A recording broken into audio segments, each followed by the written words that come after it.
Hello, everybody. Welcome to the Gala Vision Podcast. Today, we are here with a very special guest. I'm so excited to have a fellow Latina media gal, creator, Emmy-winning Tampa Bay news anchor, journalist, author. I mean, what don't you do? Linda Hurtado Bond, thank you so much for being here. Wow, that was quite an intro. Thank you. I appreciate it. It's fun to be here with you. You're quite a gal. Oh, thank you. And I mean, we have so much to talk about, but the first time I met you actually was at Savoir St. Pete Food so Fest. Much fun, wasn't it? Yes, and you were one of the judges, so many hats that you wear. Food critic is one of them. Right. And that's a great thing about my job, I guess, as a TV news anchor or personality, whatever you want to say, is that I get to go out and do different events in the community, and that's one of my favorite. I mean, who doesn't like to taste food from some of the best restaurants in the area? I know. And give your opinion on it. It's great, and I love meeting influencers like you, especially young people, because I think, gosh, the world is your oyster now with all these different platforms to be able to create content and share it with people. And you are telling everybody how great St. Pete and Tampa is, and I love that. Yeah, I mean, we're thankful to be in this community right now. I think this area, Tampa Bay, St. Pete, Tampa is booming right now. It's a perfect time to be a part of it.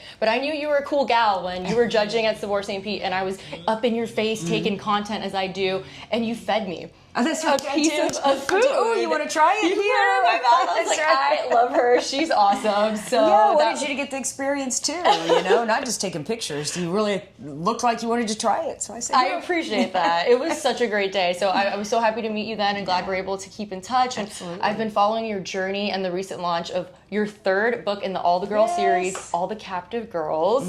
So exciting. We actually have our box, which we'll get into later. But Linda, I just want to dive into this book and all of the excitement surrounding All the Captive Girls. I mean, Thank you. I hate to say that I've never been to Gasparilla.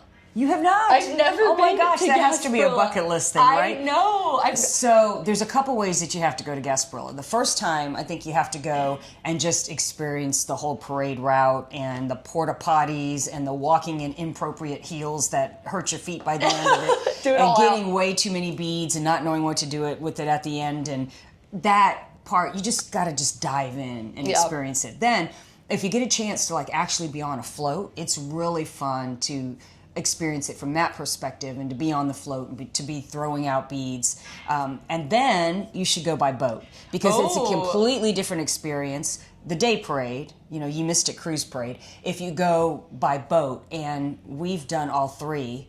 Also, the night parade. Have you been to the night parade? Oh my God, there's so many. The children's parade. It's parade central here this time of year. So, you got to put that on your bucket list. Got to do all of it. No, I feel like the worst Tampanian for never having. I just, living in St. Pete, I get a little intimidated by crossing the bridge during that crazy season. But I have to go, and learning through your lens, the history of Tampa Bay. And so going back to All the Captive Girls, I want to talk about more Tampa Bay as a character in the novel. It's almost like in Sex and the City, New York is the fifth gal. I feel like Tampa Bay is the other character alongside Marie. So I'd love to learn why you chose Tampa Bay as your setting and more about Marie. Well, I live here, so, and also my husband is Cuban American. I'm Hispanic. My dad's family was from Guatemala, but he was born in Cuba.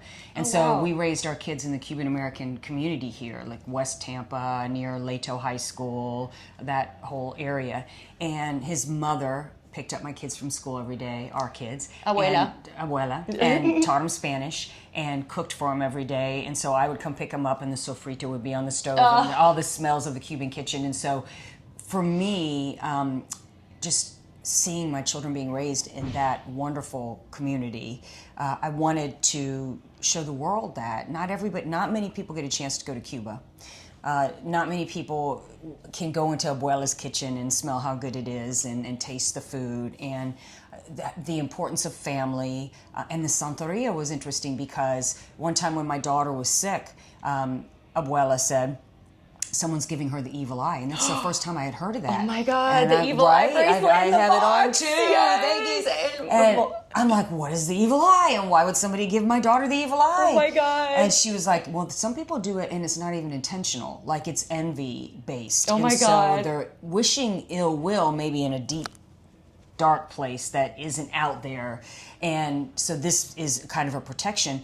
And not only the Azabachi charm is not only that, but she said a prayer too, like a Catholic prayer over my daughter. And weird as it sounds, she got better. Wow. And so that's when it kind of piqued my interest in the whole, this religion, this Cuban American religion is obviously not just Cuban. I think every religion in the world has their own version of the evil eye. Yeah, for sure. But I just thought that would be an interesting thing to explore as well. I love that theme. El mal de ojo, as abuela always would say. My mom too. And there's been times where I love the evil eye symbol as well because of that cultural significance. When you feel energy, sometimes the eye pops and they say that's it absorbing that negative energy. And that's happened to me before. Right. So, wow. Perception is reality too. So if you believe, like I wear it on my left side because someone told me once that the energy enters the left side of your body. So I have an Azabachi charm that usually I wear on my ankle on my right. Dang it. But again, I think it's perception. But so for me, it's like just there as a guard against anyone who might even unintentionally be wishing ill will. Even subconsciously, energies, vibes speak louder than words, I say. So let's talk about your protagonist, Marie, and maybe how vibes affected her, and also the role that social media plays in her journey and all the captive girls. Well, so it's Mari, and she tells that's okay. But she tells, and I tried to help my readers with that because obviously it's not a common name. Mari. So she tells the detective and the bad guy when she first meets them both, it's Mari, rhymes with sorry, which you're going to be if you mispronounce my name one more time. I love that. She's feisty. So that not only tells you how to say her name, but it tells you she's feisty, and she'll stand up to people who disrespect her because she found that to be disrespectful. Even because he'd done it a couple of times. Yeah. Like if you do it once, obviously it's you're just learning. But when you continuously do it, you're poking at somebody. Yeah. So she stood up for herself. I love that. So AI, I wanted to write a book that was set in Gasparilla because it's so cinematic and just cool, right? And then I wanted to talk about artificial intelligence because it's here to stay. It's not going away. So you either learn it, embrace it, learn how to protect yourself from it, or the boat's going to sail without you. Yeah. And it's going to take your job. It is. That's so true. I thought, let's explore the good, the bad, and the ugly. So I interviewed especially experts in policing and artificial intelligence to figure out what the criminals are doing with AI right now, what law enforcement is doing to combat it, and then what the media is doing to make sure that what they put out there is real and people can trust us, because we all know that's a big problem right now, people trusting the media. So I just thought it was very timely and relevant to explore the whole issue of what it can do. And so for Mari, there's someone who doesn't like her. I guess you kind of know early in the book who it is.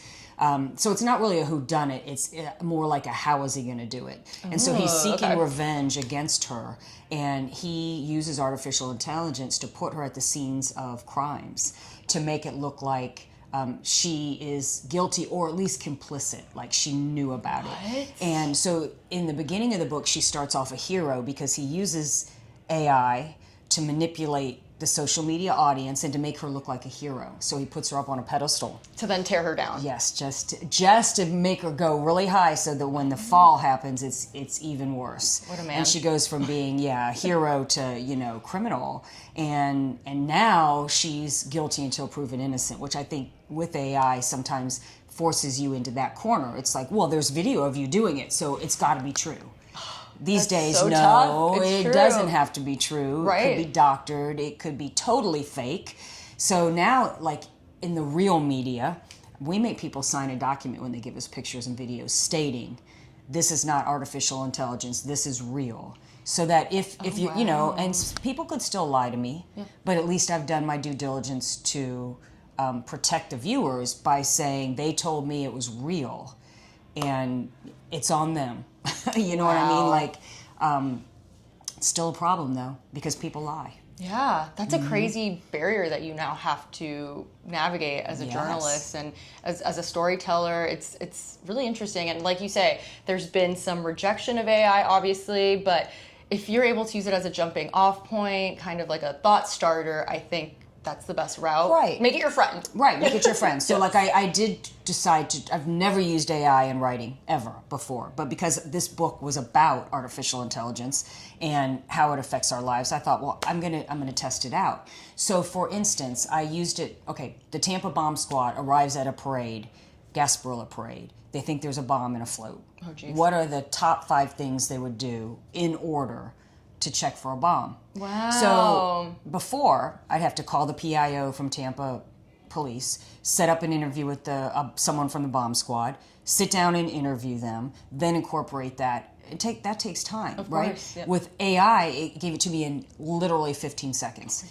So, and it sounded all legit to me. So then you can Google it to kind of fact check it otherwise. And then I had a former Tampa Bomb Squad director read my book to make sure it was correct, and it was. Wow. So I still fact check AI because I don't particularly trust it 100%, and because I'm a journalist, and so it's just in my nature to have 2 sources at least and to fact check. And investigative. Right. But it was right. And it was right in 15 seconds. That's I'm not kidding you. So, like you said, it can be used for research.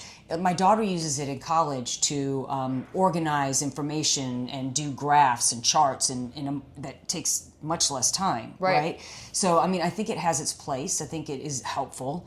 I think in the wrong hands, it's also terrifying. So, yeah, right. That's a good point. As many things are these days, Yes. but yes. So that's an interesting factor of technology within the book. And so Mari okay. rhymes with sorry. Yes, people call me Alexa all the time. I was say Alexia, like dyslexia. Right. So it tends to stick. See, Mari you get rhymes it. with sorry. But so Mari has been a character throughout the series with Flatline. Was she in Flatline? No, she always had Flatline. It started with, here, I'll show you. It started with All the Broken Girls.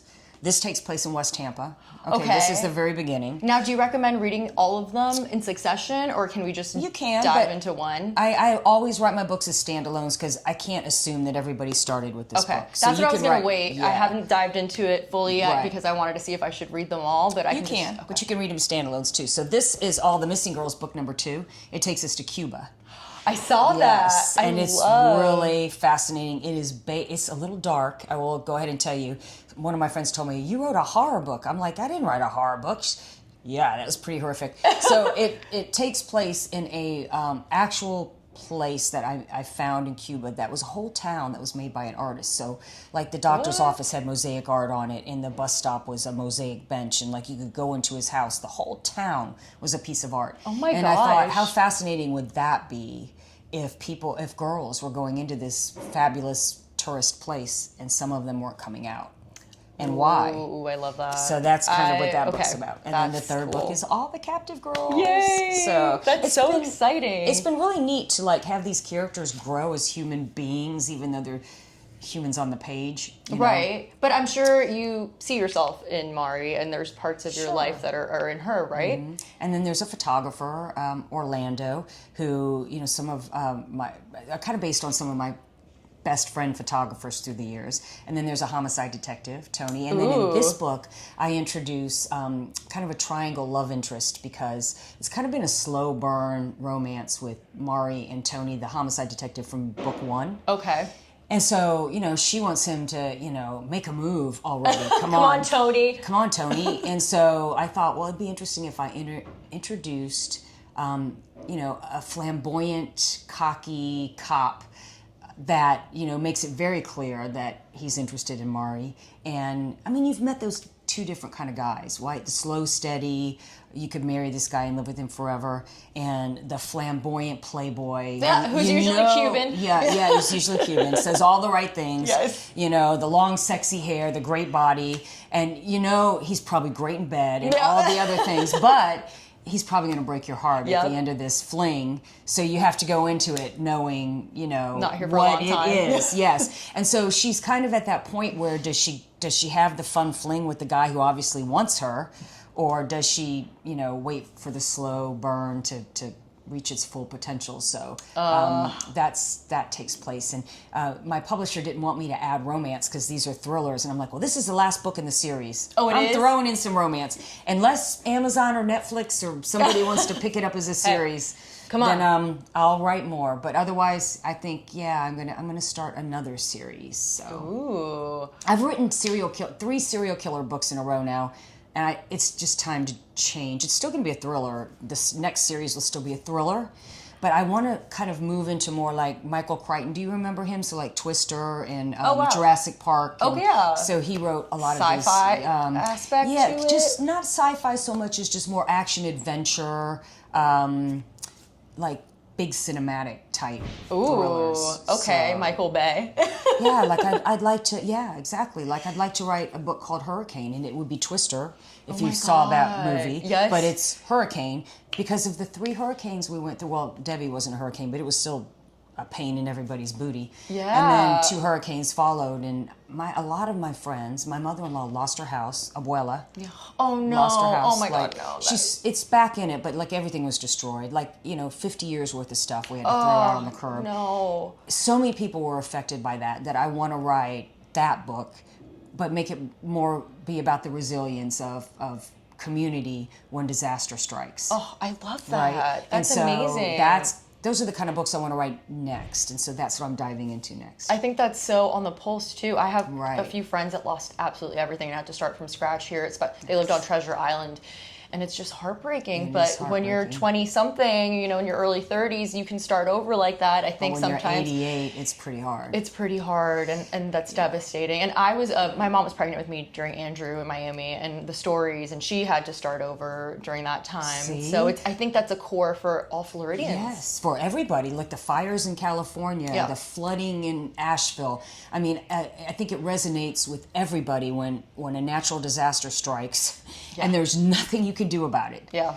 How do you rebuild? Like you were talking about, your mom was pregnant. So Elise Swick, who works for Fox 13, was pregnant and told me the other day she was hiding in a closet because she knew when the hurricane hit she was going to go into labor because of the drop in pressure. Because of the stress too. Yes, the drop in pressure. Yeah, I didn't think all about that. So she's in the closet going, I am going to have this baby, and sure enough, she did. She did? Yeah, and to the hospital, hurricanes hitting, and just. So there's a character. And then, being in the news, I got to see a lot of characters that resonated with people, like the guy that tied his dog to a fence before escaping. Yeah. Okay, so what kind of person are you that you tie your dog to a fence? At least let him go so he can run and try to save himself. But when he was found, he was like up to his chest in water. The dog almost drowned. Oh my God. That's awful. That's right? awful. Yeah, that's another person, another story to develop. And then there's the Project Dynamo Grable Rescue guys who just took a boat that you go fishing in up into the front door of some people they knew on Davis Islands in their mansion that was on fire. And the streets were flooded, so there was no way to escape. So there's all these nuggets, right? There are the local business element, all the investigative, the detective side of it. Oh my gosh, I'm excited for this one. So that's what I'm going to write next. When you're a storyteller, like the stories just come. There's never what are you going to do next? It's always there. It's always in your mind. Because I'm a storyteller, that's just what I do. And some of the stories I tell are real, and some of the stories are fiction, and sometimes they meet in the middle, and become my fiction books. Yeah, art imitates life. Yeah, for sure. Well, you wear many hats, and also mother is one of your hats that you wear, and you have 5 kids? 5 kids. And you adopted a son from Cuba. That's incredible. And I mean, I would love to hear more of how your story as a mom dives into your authorship. Sure. So when I met my husband, he had 2 kids from a previous marriage, so I became his stepmom first. And then we had 2 biological children. And then after that, my husband came home one day and he said, I think it was his second cousin, made it to Miami, and I'm going to go down and get him, and he's going to come live with us. And he was like 15, 16. He was a teenager, so he wasn't a baby. Yeah. But he tried 3 times to come. So the first time, I think the Cuban Coast Guard got him, took him back to Cuba. The second time, the American Coast Guard got him, took him back to Cuba. And then the third time he tried, a lot of people don't make it, especially back then. He made it, and because the wet foot, dry foot policy was still in place, he was legally allowed to stay in America. And so we went and got him. And now he's an American citizen, did it the legal way, the right way, learned English. And now he's a paramedic for Tampa Fire Rescue. And he's saving lives. So he's, immigration is such an important topic. And I'm all for it, obviously, for many reasons. But I think that, there are rules for a reason. And you can actually come to this country the legal way. It's not always easy for everybody, and I do understand that. Of course. And my family, my mother came from Cuba at about 10 years old, and she's scared to go back because she doesn't want to have to stay. I mean, she's legal, but she's scared to go back, so there's that fear. I've never been able to go because I have that fear too, and so it's interesting. You have Undercover Cuba as one of your books to be able to learn about Cuba through your lens. So thank you for doing us that service as Cuban Americans. Yeah, I love Cuba. It's sad, though, because for a country that has such beautiful resources like great farmland and beautiful beaches, the people don't have food in their refrigerators. There's just, the government, I think, in my opinion, has failed them. The electrical structure, maybe it worked, maybe it doesn't. And I can say this because I've been there. Yeah. So I know. Now, if you're a tourist, it's fabulous. Like, I've been there as a tourist, too. And you get great lobster, and you stay in beautiful hotels, and you go to the Tropicana, and you see the dancing. And that part of Cuba is beautiful. Yeah. But there's parts of Cuba where people are literally starving. And they have beautiful farmland out there that, it's an anomaly. It's just an interesting place, and that's why I wanted to show people. And then I've been there as a journalist where I show up at the official office to get my pass to go out and be a journalist. Yeah. With the government's okay. Nobody's ever there. I'm like, do people work? Yeah. And so I took a chance and I went out on the street and interviewed people and then I would go back every day and I would try to get it. And finally on the last day, someone was there and issued me my permit. And then we went to some of the places like the Plaza de la Revolution and some of the places that were more touristy and where I felt like we might be stopped by the police. And we were stopped by the police that day. And so we did have our pass. But the interesting thing was, the day I was leaving, the guy that I was trying to get a hold of, the entire time I was there that worked for the government, shows up at the hotel and introduces himself to me. Oh, gosh. So I'm thinking to myself, you knew I was here the whole time. You knew where to find me. You knew I was trying to find you. And you waited to the last day to come find me, which to me was kind of like a message that, we're watching you. Yeah. And it really stuck with me that, because I tried to do the right thing every day, but just no one was there until my very last day. And then how did you find me? How did you happen to know I was here? Right. It's like, just showed up last day. Can't get you the pass now because you're leaving. Right. Yeah. It was very interesting. And I had never believed that before because I thought a government that can't even feed its people or keep its electrical grid working, how in the world can they know that I'm in town and follow me? Right. So I just thought that was sketchy. Who they choose to have eyes on and all of that. But that was very interesting when it happened. And then I also had, what was his name? He was the governor of New Mexico, or maybe it was Arizona. Can't remember his name. But he was very well known in the political world in the United States at that time. He was in Cuba. He was staying at the Hotel Nacional, and that's where we were staying. And I introduced myself to him because I recognized him. And the last thing he said to me was, be careful what you say on the phone.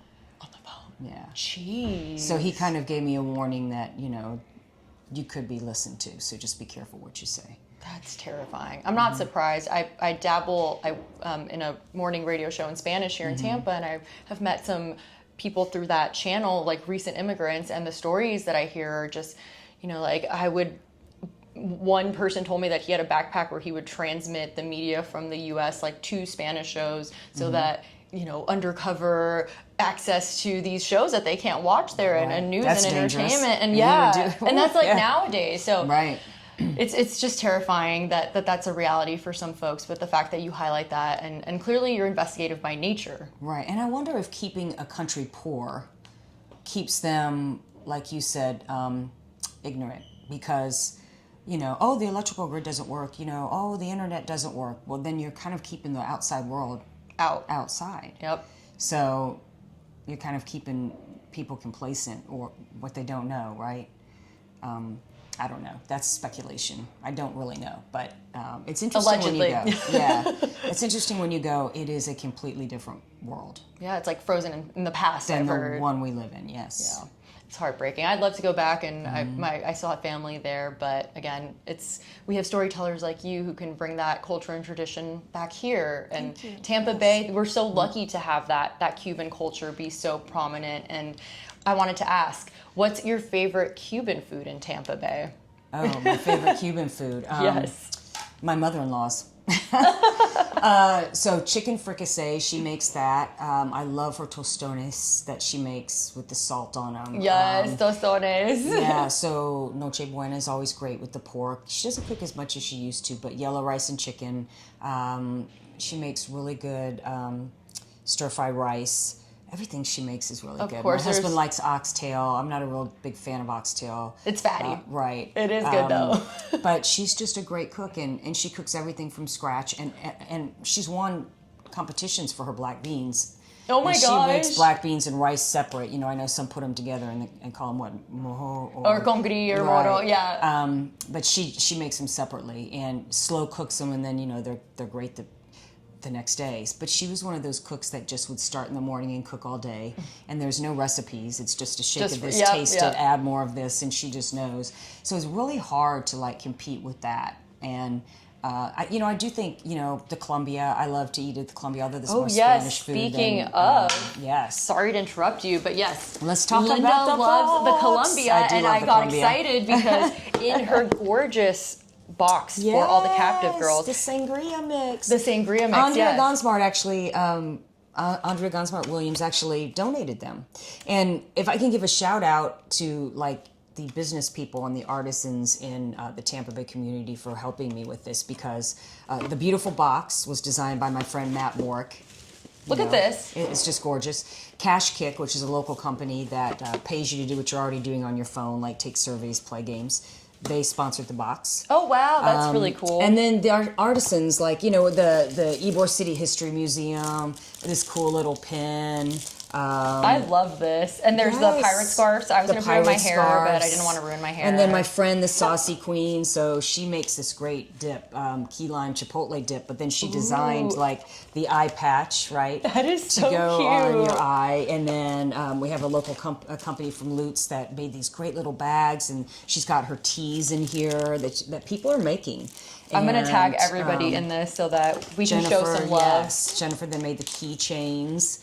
And the thing that I thought was really important about this was not only did they have their information on all of these items, but on the back of the little pirate scroll that's in here, we put everybody's social media. So we sent these to Australia, we sent them to the UK, we sent them all over the United States to different book influencers. And so, the Columbia obviously doesn't need my help. They're doing just fine.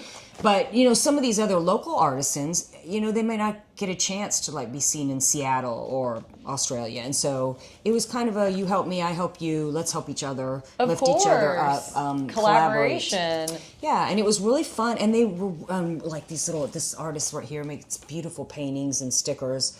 I think it's, I can't wear my glasses. Rachel's Branch, right? Rachel's Branch, yes. Oh, that's so gorgeous. And so now I met all of these folks. They came to my launch party at the Gasparilla Distillery, another local business that allowed us to have the party there and didn't charge us. So all about the collaborations, and it's really a good thing when you see all these people come together, and I can't wait to see what we do next. They've been so popular on social media. People love opening them and diving through them and seeing what's in them. And it's my way to thank all the book influencers, TikTok, Instagram, Facebook, who have really helped spread the word about my books. So it's kind of my thank you to them. Well, we're thankful for you. Thank for you. Giving us and all these vendors and businesses a platform as well to tell their stories, Linda. So thanks. You are amazing. All the captive girls, I cannot wait to dive into it this weekend. Actually, I have a pretty chill weekend, so my plan was to do just that, which I'm really excited about. But I'm going to dive into this box on my own video. I want to walk everyone through all of the items. Tag me, and I'll share it. You know that I will. But really quickly, I wanted to ask you some rapid fire questions. All right. Can I put my pirate hand on? Please, for let's do it. Rapid fire. Let's do it. That's Is a it good all one. right? Okay. See, if I had a hat like that, I would go to Gasparilla. Yeah. All right, rapid fire. I'm Okay, ready. quick question. What is your favorite restaurant in Tampa? I'd probably say the Columbia. Columbia. What is your favorite bar in Tampa? Ooh, gosh, there's so many that I've liked. But I'll say the Gasparilla Distillery because that was the last place where I held my party, and that was a lot of fun. Rum? Is that, we can get some rum there? It's rum, and it's all made there, too, so it's local. Oh, I love that. Yes. Okay, favorite daytime activity in Tampa? Boating. Boating. We live in Tierra Verde, so we live right on the water, boat in the backyard. So we like to boat to Anna Maria, or sometimes Red, White, and Booze, or the Tiki Marina over at the Skyway Marina.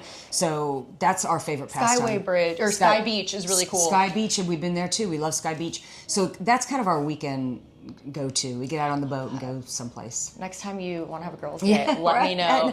And then favorite nighttime activity in Tampa? Oh, gosh. What is my favorite nighttime activity?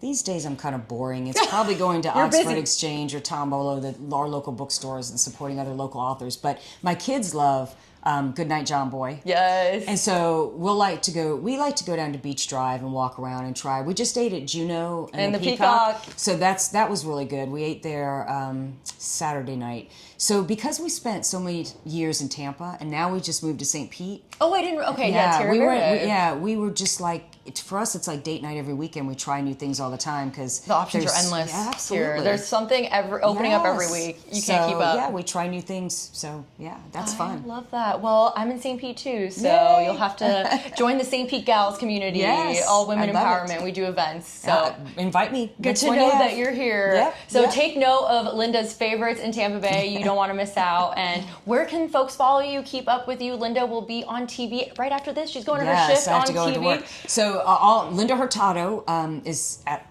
Linda Hurtado, Fox 13. So all my social media is under Hurtado. And my book pen name is Bond. So it's your pen name. It's my pen name. Oh, okay, I love that. So author Linda Hurtado Bond, and I chose Bond because my uncle's name was James Bond, and I write thrillers. So it just made sense. So cool. I love that. So all social media, author Linda Bond or author Linda Hurtado Bond, and lindabond.com is my website for all of my books. Amazing. Well, pick up your copy of All the Captive Girls. Follow Linda, and thank you so much for joining me. You're an awesome gal. Oh gosh, honored to be next to you today. You're a great gal too. Thank you. All right. Bye. Bye.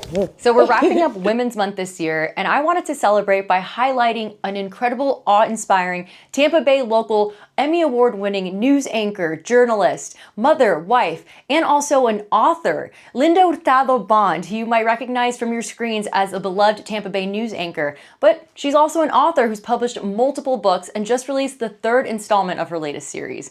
It's called All the Captive Girls, and it's a bit of a thriller novel which takes place right here in Tampa Bay during a Gasparilla Festival. How exciting is that? The main character, Mari, is a TV news investigative reporter, a bit like Linda herself. So she takes pieces of her own experiences and incorporates them into this thrilling story that will keep you guessing what's going to happen next, who done it, and where are we going to land in Tampa Bay. So I love that she uses Tampa Bay as a character in All the Captive Girls. And Linda sent me a bit of a preview box to share the book and to highlight some of the best local aspects of All the Captive Girls. And don't forget, you can download and purchase your own copy right online at Amazon.com. So let's dive into the All the Captive Girls box and see what's inside. Let's open the scroll from Linda. It's my goal to hold you captive with my latest release, All the Captive Girls. Set during Tampa, Florida's iconic Gasparilla Festival, this thriller explores what happens when artificial intelligence falls into evil's hands and is used against us. It's a twisty thrill ride between old world and new technology. I love this. So let's see some of the goodies in our pirate swag box. So we have the Columbia Restaurant Sangria Mix, which Linda mentioned Columbia Restaurant is one of her favorites. So I cannot wait to try the Sangria Mix. This sounds so fun. Shout out to Columbia Restaurant. The Saucy Queen coming through with her key lime chipotle dip. Ooh, I cannot wait to try this. You can also use it as a marinade. How fun. Okay, so that is the Saucy Queen's key lime chipotle dip. Pirate pouches with tropical Tampa teas. Teamy Loot's Instagram, so I will tag them. Pirate pouches with tropical Tampa teas. Ooh, oh my God, and they're like actual like herbal teas, not like a tea pouch from Publix. Like this is like a real tea. Escape to Paradise by the Main Ingredient Tea Company. Tastes like pina colada, that's so fun. Purple Rain Tea, an amethyst infusion of deliciousness. I love that. So Tampa's Tropical Teas, the main ingredient, local artisan food and specialties. How cute is this? A tea that tastes like a pina colada. How fun. And everything goes back to that great Caribbean pirate theme. Like, Linda's so creative and cute. I love her. Okay, so we have our Tampa Tropical Teas. What's next in our box of pirate goodies? Rachel's Branch artist themed stickers. So I did see these. These are so cool. I love a good sticker. Rachel's Branch. Shout out the artist because this is gorgeous. Bows and Bling of Lutes custom pirate keychains is next. How cool is that? So custom pirate keychains. All the Captive Girls by Linda Bond. That's so cool. And it's from Lutes. So we're covering not just Tampa here. We've got all of Tampa Bay. So Bows and Bling of Lutes. Let's see. The Ybor City Museum Society and Tampa Baseball Museum at the Al Lopez House. Gift bags with baseball pens. Ooh, okay. So these are in here somewhere. I haven't seen them. Oh, I see them. Linda's so cool. Everything is branded. She even has a USB charger in here that's branded with her logo. There's a gorgeous bracelet that I've been wearing. It's actually in my jewelry box, but I will include it from a previous clip and I'll splice it in real quickly. But it's a really cool evil eye bracelet that Linda included. And we talk about the significance and meaning of that in the podcast. So how cool is this? She's got a pin. Oh, I found the baseball pen. Tampa Baseball Museum at the Al Lopez House. So this is really cool. Read like a major leaguer. Guys, reading and books are so important. Like, now more than ever, do we need to place an emphasis on books and reading, because don't get me started on book bans. How cute is this pen? It's a little baseball. Shout out to the Ybor City Museum Society and the Tampa Museum. Well, that's about it from what I'm saying. I'm going to tag everybody, but I hope you enjoyed my interview with Linda Hurtado Bond, who is just so incredible. Linda, you're going to have to teach me how to tie a bandana like a pirate. Thank you so much for tuning into this episode of the Gala Vision Podcast. I'm your host, Alexia Gonzalez, aka The Gala Life, and I hope you enjoyed my interview with the amazing Linda Hurtado Bond. Make sure to follow her on social media at the links, and get your copy of All the Captive Girls. It's just like such a great read. And there's also 2 other books in this series, so you can order all 3 of them and read them all. Or I asked Linda, as she said in the interview, you don't have to read them in a certain order. She also has Flatline, Undercover Cuba, and she's coming out with more books. So what a wealth of entertainment and also education and knowledge, because she's including a lot of great facts in there, and Linda does her research. So thank you so much. Shout out to the incredible women that make our Tampa Bay community so amazing to live in. Happy Women's Month. Bye.